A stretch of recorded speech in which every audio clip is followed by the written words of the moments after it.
Oui, bonjour, bonsoir mes chers frères, mes chers compatriotes. Ils ont eu la voix du Kivu, la voix des sans-voix, toujours au service du peuple. Et l'autre, le 23 septembre 2025. Naye pona lovela sur les problèmes de conflit oyo ya bazalendo na kati ya axe ya route Mwenga Bukavu. De Mwenga Bukavu, il y a 121 km. Environ 121 km. Mais avant de kolobela sur la situation oyo ya bazalendo esika boda koyoka keno Kiriba et Foka Maike nini ezalaki place wana. Premièrement na yebisa bino ke nasengi bakonzi ya bazalendo ou bien bakonzi ya ville d'Uvira batala ndenge nini kokotisa ordre neti lelo na nani na collège soki la victoire oyo ya nani ya école ya nani ya balabala mwami wana toza wana. C'était le matin, ba militaire mibale kaka bazalendo babetika masasa mpe le mele boye bato bande kokima sans toutefois koyeba. Il y a eu plus de 4 balles où batiraki bapeke bazoseka na bango. Alors nous devons mettre l'ordre. Masasi ezali mbunda te oyo ntango obeti yango moto nyonso akonani akobina non. Okoki kobeta masasi wana ebomi mutu to moto moko akufi avec bato baza na batension komona moto te azokotambola. Alors, autre préoccupation tous en pour le moment, à Uvira, axe Uvira et Fizi. C'est suite au conflit entre des généraux, entre des généraux de Wazalendo, entre le général René Itongwa Luondo et le général Mayele Kanyama Kadogo Furush Kabambi. Ba généraux mibale oyo moko azali awa précisément awa na Uvira, mosusu azali na Makobola. Ba généraux mibale oyo bazo bunda ou bazali ko mutuna mutazo ko lubakeno akokende ko attaquer position moninga ke parce que bazo ko wela kaka bwato nini bwato yango salaki nini Mayele général Mayele nani Kanyama Kadogo Kifushi Kabambi abande ko bima na nani na abande na beza ko de bakota ba swima siko tango komaki na plage apesi bwato zoka de bwato wana zalaki bwato général René Itongwa de général René Itongwa tindeli Mayele ba message ya koyebisa yeke no akobuma ye akolanda ye avec bitumba soki bwato wana ezongi te. Mayele pe alobi ke no azu déjà Itongwa comme ennemi à partir d'hier.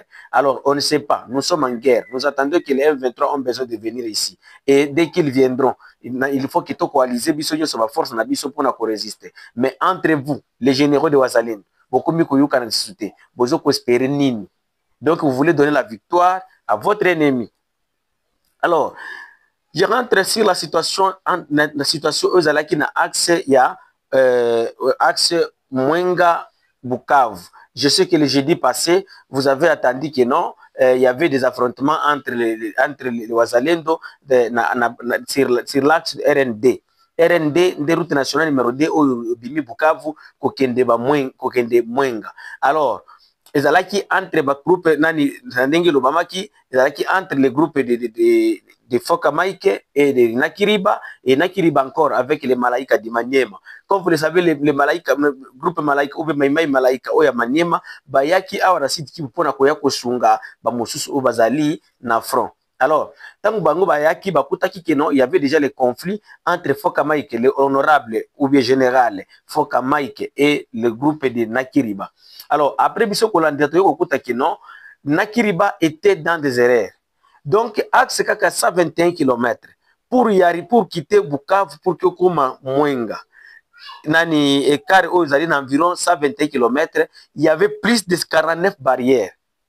Et dans ces 49 barrières, il y a une barrière où il y a un bongo mouké, ils allaient aux autres par tête 40 000. Alors, aux autres par tête 40 000. Babandaki nani Nakiriba, donc pour quitter Bukavu, pour que comme Mwenga, il fallait au futa mbongo au yusengeli au moins ou bien plus de 2 millions de francs congolais. Hein? Jusqu'à ce que la population vaut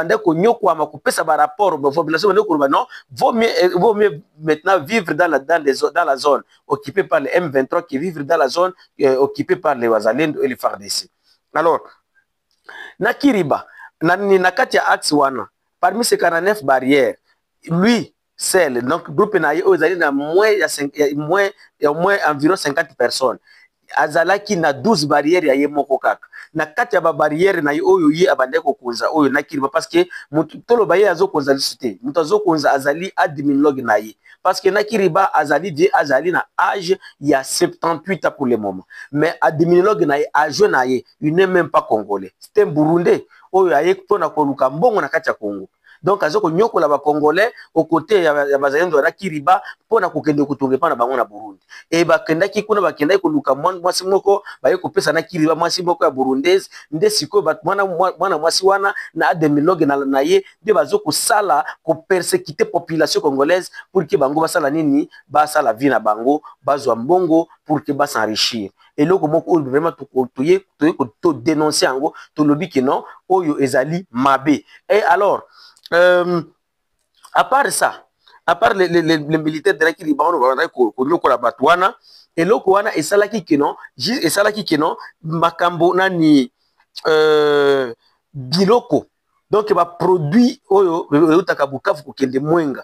Déjà, et Matalo Nango et Mataki. Net Mungwa, Oyo a demi-vert. Population déjà Mwenga Wande Bango à plus de 5 000 francs. Demi-vert. Oyo tozo somba biso awa 100 francs de ça na kati ya Uvira awa Maghreb Bitumba bitonyo sommet tozo futa kuna déjà bana somba ngo 5000 francs et même les histoires zo les quand même na banzela qui konda wa kipupu na bisa kibino a kipupu pour le moment les savons ça coûte à 5000 francs alors nani na mwenga bière déjà bière oyo Bralima oyo basala kana Bukavu et komaki déjà na 17000 francs pour qu'on met la bière ba muso bazaki déjà na 20000 francs na Kiriba asalaki prison na ye ya longueur ya 14 mètres de longueur profondeur pour kokota na kati babande kokotisa yo na singa donc ozo singa ndo ozo kita boye ozo kita na kati ya nini na kati ya prison nani souterraine na ye wana prison souterraine na ye wana oyo général Nakiriba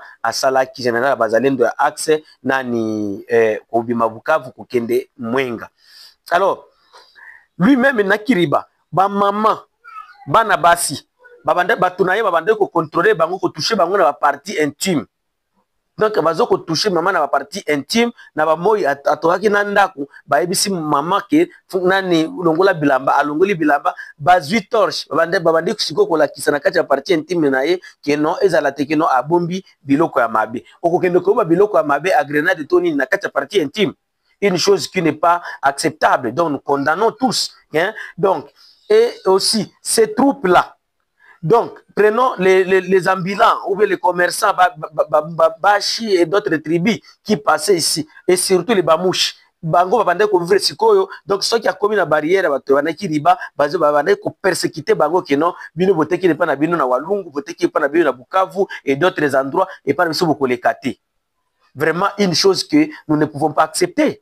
Et ceux qui va coûter $1 et comme infraction que non les alliés bongo M23 dans les dollars M23 dans les dollars après si $, ndenge nini au lingio qui doit corrompre bango bazimbongo na wana nyoso ba botoli yango et loko o population ya axe Mwenga kobima Bukavu kokende Mwenga babande ko souffrir et les FARDC babande ko mona biloko wana. Mais qu'est-ce qui les a poussé d'envoyer maintenant l'honorable Fokamaïk ou bien général Fokamaïk qui a qui c'est suite à la pression de la communauté internationale. C'est suite aux ONG des droits de l'homme à l'international, au Bakomela qui déjà est FARDC que ce soit les Wazalendo et les FARDC, tous ils seront accusés devant la Cour pénale internationale. FARDC, se racheter. Je condamne ça. Pourquoi je les condamne? Vous, les FARDC ou le gouvernement congolais, vous êtes l'armée loyaliste, vous êtes l'armée gouvernementale. Vous ne pouvez pas laisser qu'une soi-disant organisation internationale ait à côté pression et pas un gouvernement. Et si le gouvernement a l'éini, la population. Donc le gouvernement est témoin de tout ce que sa population est en train de traverser, mais suite à leurs intérêts, donc comme ils ne sont pas tracassés, ils ne disent absolument rien. Donc, pour venir intervenir la population congolaise, il faut que la communauté internationale ait kusala nani kotia loboko nango desiko gouvernement na biso etale esala makambo wana. Bande ko na bisa kabino boy. La voix de Kivu, la voix de sans voix. Tozalaka wana pona ko dénoncer makambo. Moi-même je suis Mouzalendo. Je suis Mouzalendo. Et je ne participe pas à l'attaque et belé à défendre Mboka. Mais na woke ko lingate que non buzoba moko boye oyo okotsa buzoba obanda ko nyoko nani. Les faits généraux qui bouquet la mteteza bande ko bisa biso boye.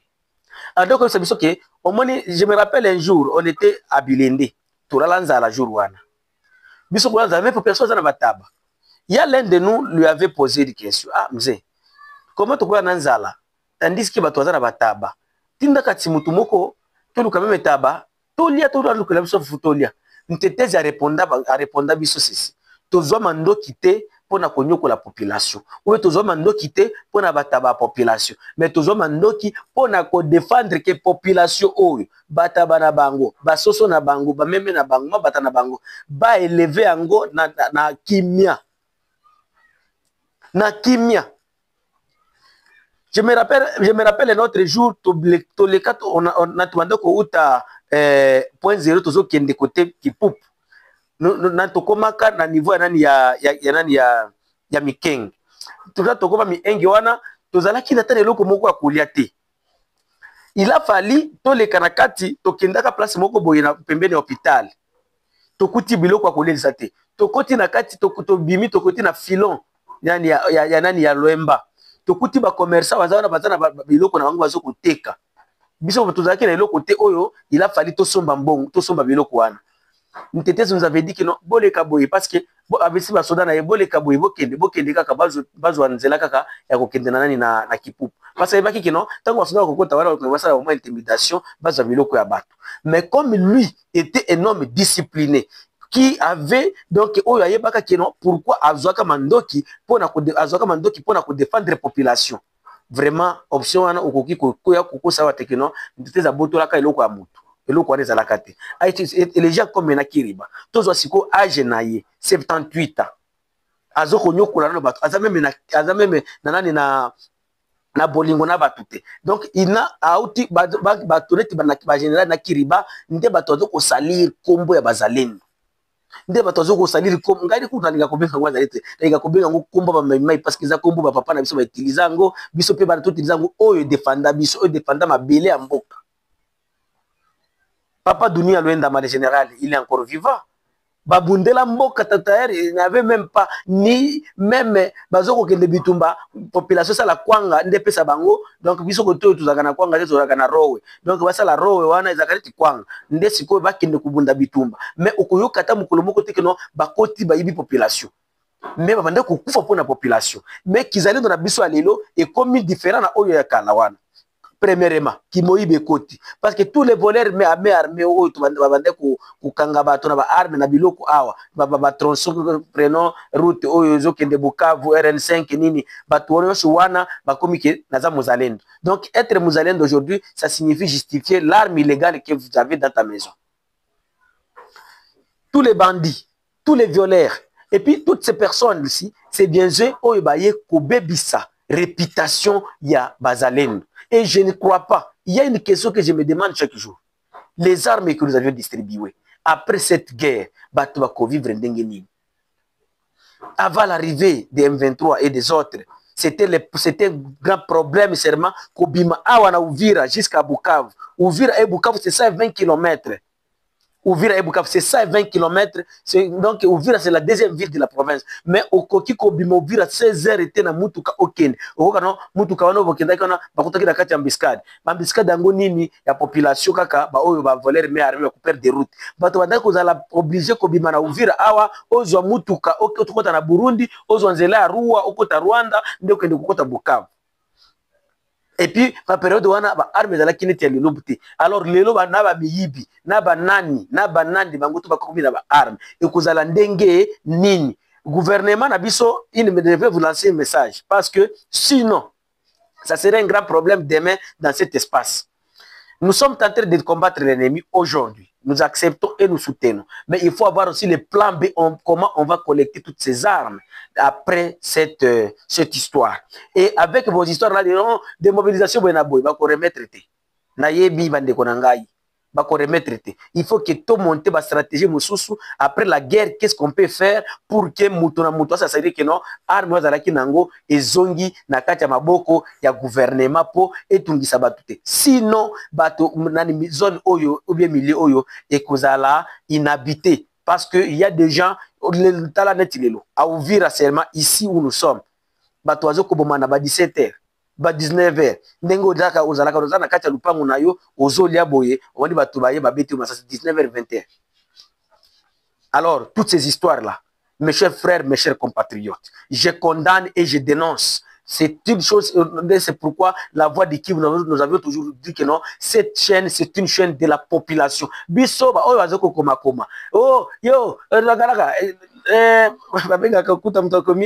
chaîne pro-Rwanda vaut mieux être pro-Rwanda, mais si je suis en train de défendre ma population. Moi, je ne serai jamais fanatique, mais je serai là au milieu du village, je serai là toujours aux côtés de mon peuple. Parce que la souffrance de cette population, na yebi yango. Nakola awa. Jamais nazwa ma desu ya kati ya camp de réfugiés. Jamais. Matunyo so bayebinga awa. Tozalaka awa. Mon père était maïmaï. Azoma ndoki pour défendre le mboka. Mon père avait dit que non, mutako kimazate soki toza kutokufa tokufela na kati ya mboka na biso. Bolandi. Alors, donc naza mwana o nakola na esprit ya maïmaïsme. Donc kizalendo na botama na kati na kula na kati et puis na yebi que non eloko ya mutu na koki jamais ko toucher et je suis là pour défendre les opprimés ba oyo batu bazangi voix et c'est pourquoi je me suis donné corps et âme. Boyebi combien de menaces na zwaka, combien de menaces du côté gouvernement, du côté service de renseignement et autres. Toko kangayo okomi M23 okomi boy. Alors si on a tenu bango que non bolangisaka preuve même à infra ou bien une photo que je suis avec les gens des M23 bazana ngote même l'appel bazana ngote. Mais je serai toujours là si c'est la mort vaut mieux de mourir ceux qui n'ont pas défendre population oyo bazali bazali ko banga bazali na place ya kolubela te. Eza bino la voix de Kivu, la voix des sans voix toujours au service du peuple. Numéro de Zawana est à plus de 143 85 88 08 330. Numéro de ce na Orange Money au Kiko Sungabiso Biscayo Sozali na Europe, na Afrique, na Amérique, na Asie, Australie au Kiko Sungabiso au Kiko Tindela Biso $1 pour que Mosala na biso et que de liboso même le Lobanzambe que ndala liboso ce qui moi na nezali pour eko permettre banani ba évangéliste ko bima qui sentent pour pas kende Kinshasa. Merci mingi bande konangai oyo balandi oyo wa téléspectateur ya la voix de Kivu TV Biscayo Sobozali, page na biso sur Facebook ezali la voix de Kivu, page na biso sur YouTube ezali la voix de Kivu TV. Merci.